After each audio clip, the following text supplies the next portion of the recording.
Hello everyone, welcome to जीएसआरआ। दोस्तों, आज का जो हमारा लेक्चर है वह एनटीपीसी परीक्षा में पूछे गए प्रश्नों पर आधारित है। इसके अंतर्गत हम 4 जनवरी 2021 की परीक्षा की सेकंड शिफ्ट में पूछे गए सभी प्रश्नों को डिटेल से डिस्कस करेंगे।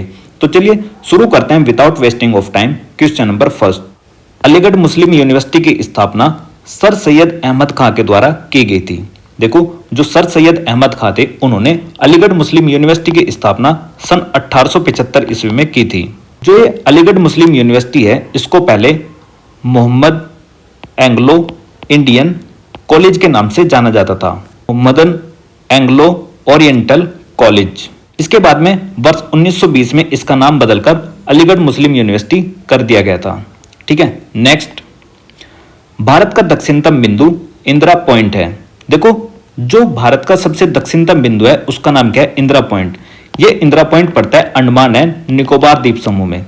अंडमान एंड निकोबार द्वीप समूह क्या है? एक प्रकार की यूनियन टेरिटरी है और वर्तमान में भारत में 8 केंद्र शासित प्रदेश हैं। तो जो अंडमान एंड निकोबार द्वीप है उसमें पड़ता है ये इंदिरा पॉइंट। ये रहा आपके सामने भारत का मैप। तो भारत का जो सबसे दक्षिणतम बिंदु है वो पड़ता है यहाँ पर। ये लोकेशन है अंडमान एंड निकोबार द्वीप की। ये पड़ता है 6 डिग्री 8 मिनट लैटिट्यूड पर, इंदिरा पॉइंट। ऐसे ही जैसे ये दक्षिणतम बिंदु है, ऐसे ही अगर पूर्वी बिंदु पूछा जाए तो उसका नाम है इंदिरा कोल। इंदिरा कोल पड़ता है 37 डिग्री 6 मिनट पर। तो ये हो गया सबसे नॉर्थ ईस्ट पॉइंट यानी कि उत्तरी बिंदु, और ये होगा सबसे दक्षिणतम पॉइंट इंदिरा पॉइंट।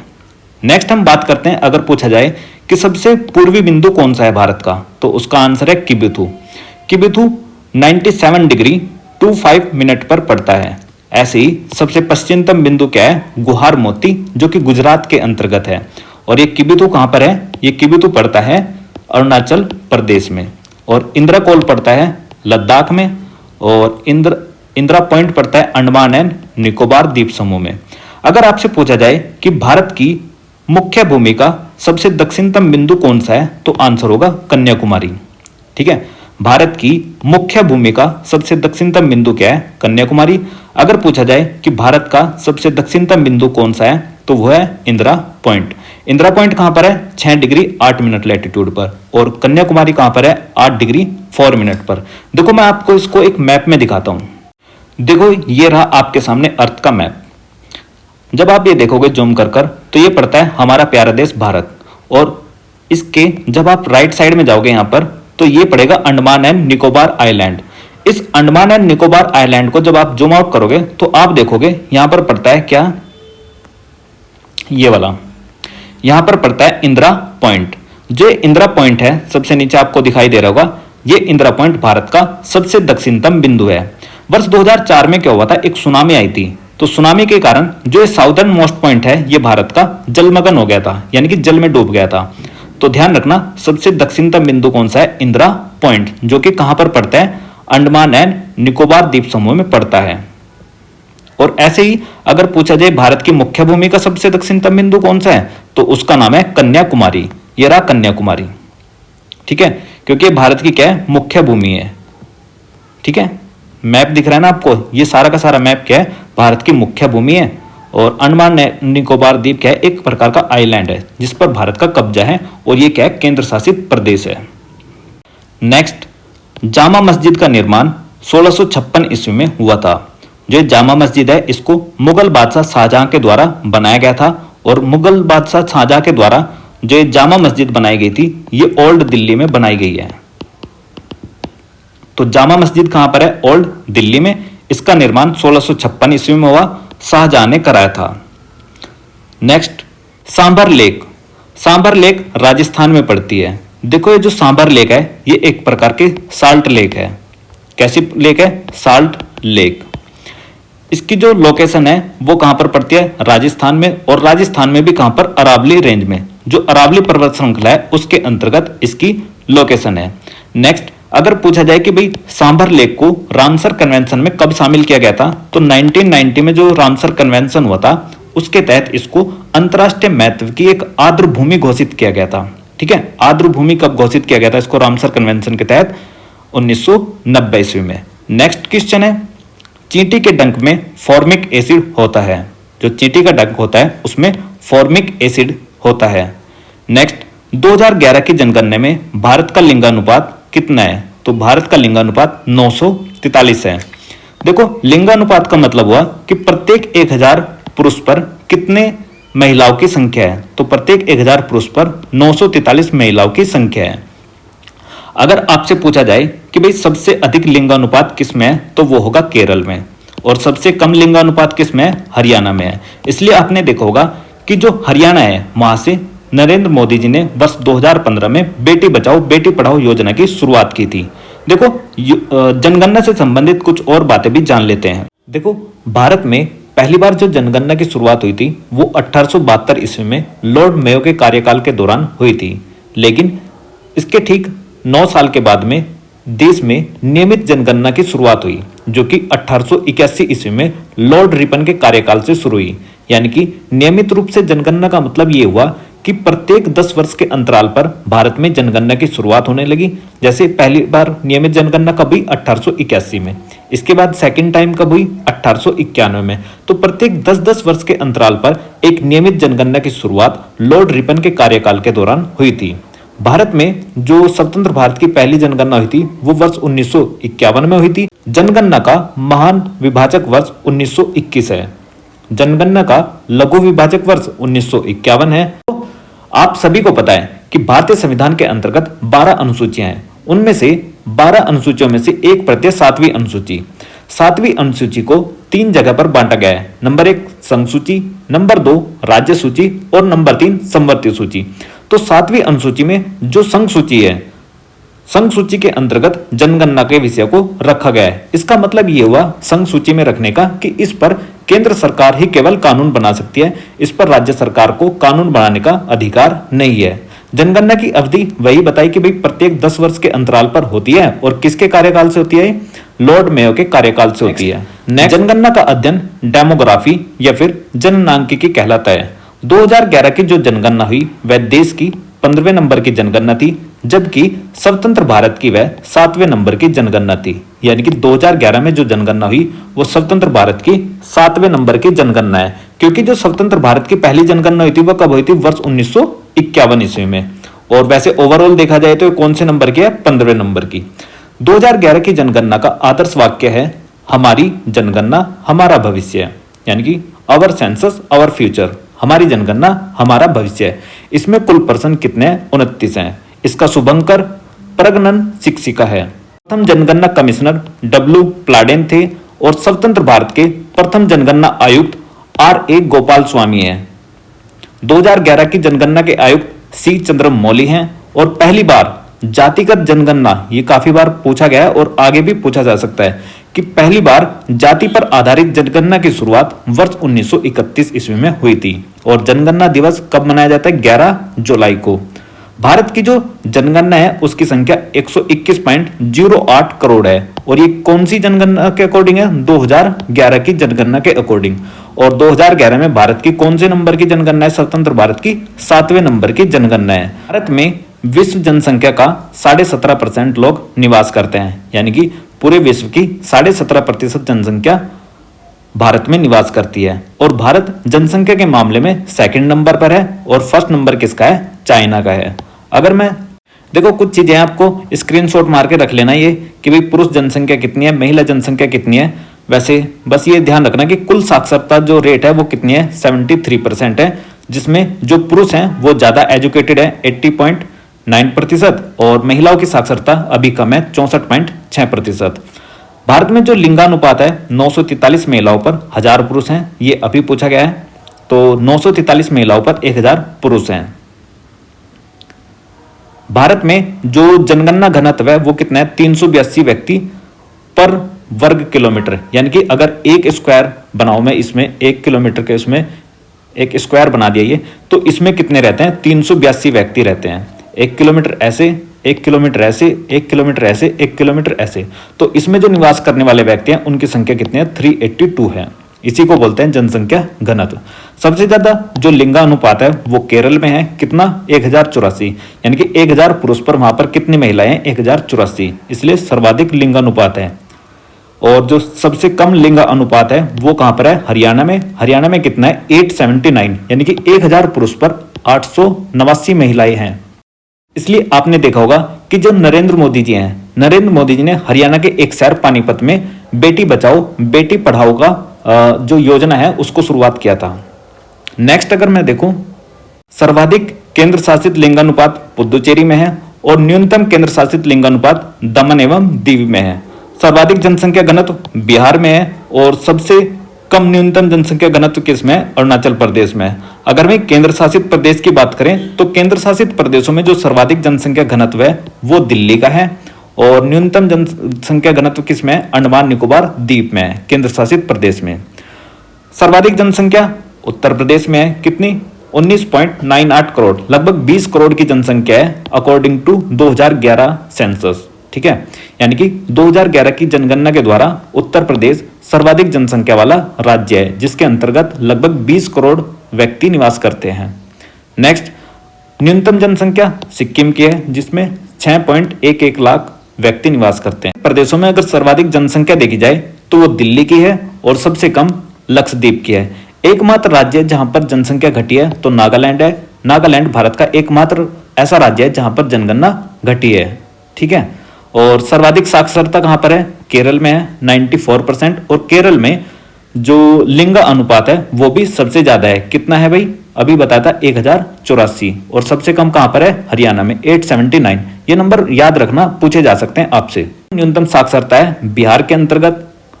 इसी प्रकार से अगर महिलाओं की साक्षरता देखी जाए वो भी बिहार में सबसे कम है और सर्वाधिक साक्षरता देखी जाए तो कहां पर है?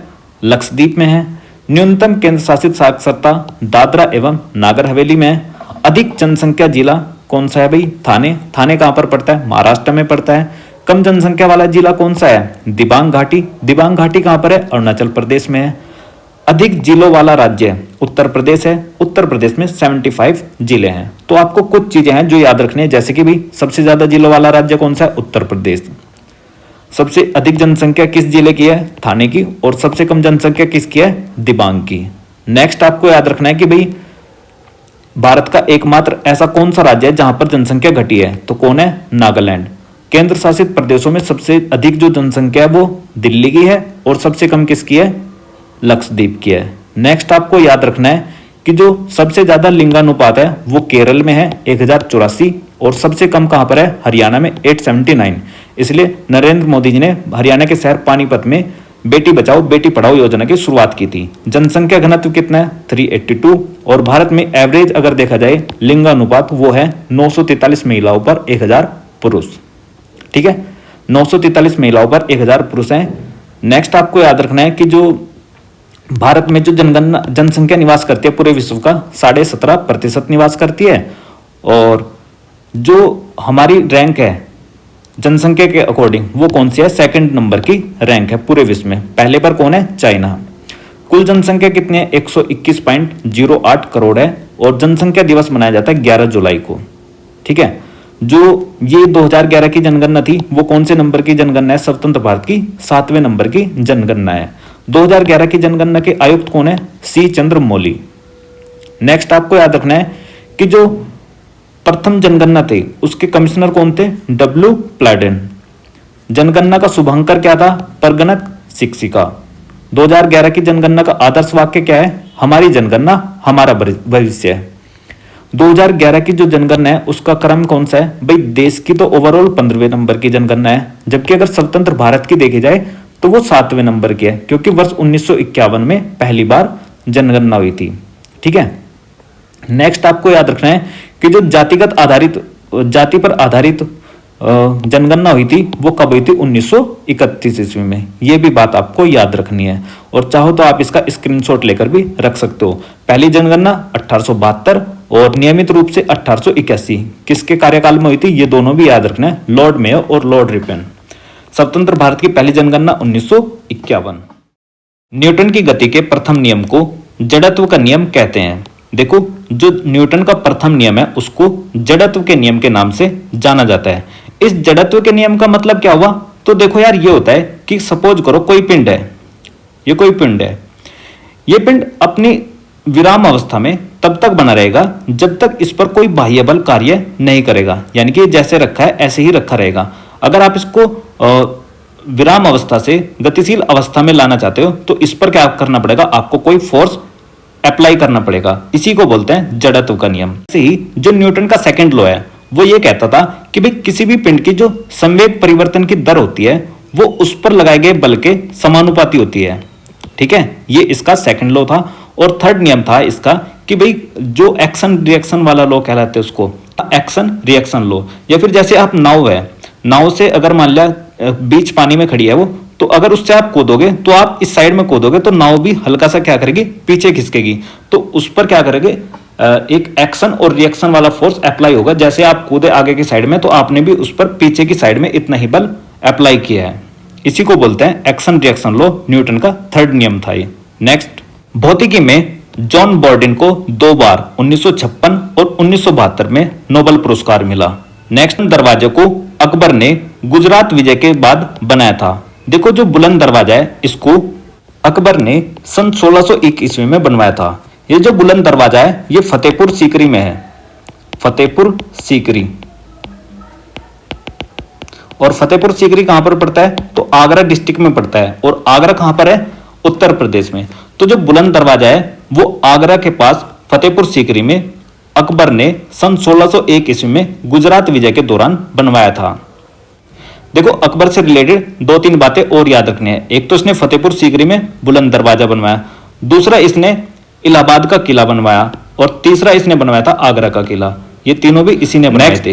यूनिसेफ का मुख्यालय न्यूयॉर्क में है। जो यूनिसेफ है उसका मुख्यालय न्यूयॉर्क में है। जबकि आपसे काफी बार यूनिसेफ की फुल फॉर्म भी पूछी जाती है, तो आपको याद रखना है यूनिसेफ की full form United Nations International Children's Emergency Fund है। United Nations International Emergency Fund है। इसका जो हेडक्वार्टर है वो न्यूयॉर्क में है। और न्यूयॉर्क कहां पर पड़ता है, यूनाइटेड स्टेट का एक शहर है। यानी कि यूनिसेफ का हेडक्वार्टर अमेरिका के शहर न्यूयॉर्क में है। इसकी जो पेरेंट ऑर्गेनाइजेशन है वो यूएनजीए है अर्थात United nation general assembly. General assembly मतलब महासभा। जो यूएनओ है, यूएनओ को आपको पता होगा कि 6 ऑर्गन्स है इसके। 6 ऑर्गन्स में से जो महासभा है, महासभा के द्वारा इसकी स्थापना की गई थी। किसकी, यूनिसेफ की। कब की गई थी, 11 दिसंबर 1946 ईस्वी को। कहां पर, न्यूयॉर्क में। इसलिए बोला गया है कि जो इसकी पेरेंटल ऑर्गेनाइजेशन है वो कौन है, यूनाइटेड नेशन जनरल असेंबली। इस समय पर जो इसके हेड हैं उनका नाम है Catherine M Russell. Catherine M Russell वर्तमान में इसके हेड हैं। नेक्स्ट, टाइगर प्रोजेक्ट की शुरुआत 1973 में हुई थी। जो टाइगर प्रोजेक्ट है उसकी शुरुआत 1973 में हुई थी। और टाइगर से संबंधित कुछ बातें और देख लेते हैं। टाइगर मतलब बाघ। बाघों की जो सर्वाधिक जनसंख्या है वो मध्य प्रदेश में है। और भारत के 18 राज्यों में बाघ पाए जाते हैं। बाघ का जो वैज्ञानिक नाम है पैंथेरा टिग्रिस है। ये काफी इंपॉर्टेंट है, याद रखना। बाघ का वैज्ञानिक नाम पैंथेरा टिग्रिस है। अंतरराष्ट्रीय बाघ दिवस 29 जुलाई को मनाया जाता है। भारत में कुल टाइगर रिजर्व की जो संख्या है उनकी संख्या है 54। भारत में जो पहला बाघ रिजर्व बनाया गया उसका नाम है जिम कॉर्बेट। मोस्ट इंपोर्टेंट है, याद रखना। जिम कॉर्बेट भारत का पहला बाघ रिजर्व है जिसको 1 अप्रैल 1973 को स्थापित किया गया था। 1 अप्रैल 1973 को स्थापित किया गया था। किसके तहत, टाइगर प्रोजेक्ट 1973 के तहत। क्षेत्रफल की दृष्टि से सबसे बड़ा टाइगर रिजर्व आंध्र प्रदेश के नागार्जुन सागर श्रीशैलम है। आंध्र प्रदेश का नागार्जुन सागर श्रीशैलम क्षेत्रफल की दृष्टि से सबसे बड़ा टाइगर रिजर्व है। अगर मैं सबसे छोटे की बात की जाए तो सबसे छोटा है bore tiger reserve. Bore tiger reserve पड़ता है महाराष्ट्र में। बाघों की संख्या के अनुसार उत्तराखंड का जिम कॉर्बेट रिजर्व सबसे बड़ा है। जिम कॉर्बेट रिजर्व बाघों की संख्या के अनुसार सबसे बड़ा है। कैलाश सांकला को टाइगर मैन ऑफ इंडिया के नाम से जाना जाता है। कैलाश सांकला, ये भी याद रखना। कैलाश सांकला को टाइगर मैन ऑफ इंडिया के नाम से जाना जाता है। अंतर्राष्ट्रीय बाघ दिवस 29 जुलाई को मनाया जाता है। और बाघ का वैज्ञानिक नाम पैंथेरा टिग्रिस है। ये काफी इंपॉर्टेंट है, याद रखना। और सबसे पहला बाघ रिजर्व कौन सा था, जिम कॉर्बेट, जिसको 1 अप्रैल 1973 को स्थापित किया गया था। नेक्स्ट, वायरलेस टेक्नोलॉजी, यानी कि जिसमें तार या फिर केबल का यूज नहीं होता, उसको बोलते हैं ब्लूटूथ। तो ब्लूटूथ का आविष्कार किया था जॉब हॉटसन ने। जॉब हॉटसन ने ब्लूटूथ का आविष्कार किया था। नेक्स्ट, भारत के अंतर्देशीय जलमार्ग की कुल लंबाई 14,500 किलोमीटर है। नेक्स्ट, पहली बार भारत में रेल 16 अप्रैल 1853 को चली थी और उसको मुंबई से थाने के बीच में चलाया गया था, जिसकी लेंथ कितनी थी 34 किलोमीटर। 34 किलोमीटर की रेंज में इसको चलाया गया था 16 अप्रैल 1853 को मुंबई से थाने के बीच पहली बार भारत में। न्यूनतम समर्थन मूल्य को कृषि लागत एवं मूल्य आयोग यानी कि CACB पर निर्धारित किया जाता है। जो न्यूनतम समर्थन मूल्य है MSP, उसको कृषि लागत एवं मूल्य आयोग पर निर्धारित किया जाता है। तो ये था इस वीडियो का एंड। आई होप आपको ये वीडियो पसंद आई होगी। अगर आपको ये वीडियो पसंद आई है तो इस वीडियो को लाइक कीजिए और अपने दोस्तों को शेयर कीजिए। तो मिलते हैं नेक्स्ट वीडियो में। Thank you for watching GS era.